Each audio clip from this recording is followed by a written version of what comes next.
За Чингэлтэй дүүргийн 25 жилийн эрүүл мэндийг дэмжих жилийн хүрээнд Оросын холбооны улсын саагагийн бүгд найрамдах улс буюу Якут улсын үндэсний спорт болох хавсгай бүхий нөхөрсөг тэмцээнийг зохион байгуулж байна. За тэмцээнд өсвөрийн 7, насан туршидын 7 жингийн ангиллаар 42 багц медалийн төлөө өрсөлдөж байна. За хавсгай барилдаанаар Монголын өсвөрийн тамирчтай хүч үзэхээр Якутын өсвөрийн тамирчид хүрэлцэн ирсэн тэмцээнийг сонирхолтой болгож байна.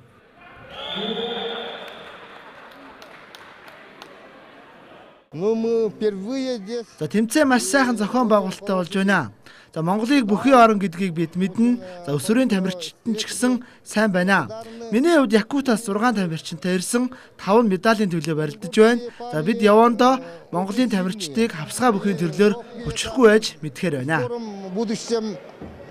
Хорошо будет бороться по Хавсгаю. Я надеюсь. Тэг яг хамтаа ажиллагааны хүрээнд бол явагдаж байна. Нөгөө талаас энэ 2020 онд болох Азийн хүүхдийн одоо наадмын олимпиад энэ хавсгай бүхий төрөл бас орно орох төрөлд нь орж байгаа. Тийм учраас бас тэр хүрээнд амжилттай оролцохын тулд 2 дугаар хүүхд багцуудын одоо энэ бие балдрын хүмүүжил нөгөө талаа бас ах トゥ харилцаат хотуудын одоо заншил соёлыг сурталчлах энэ дагуулгаараа явуулж байна.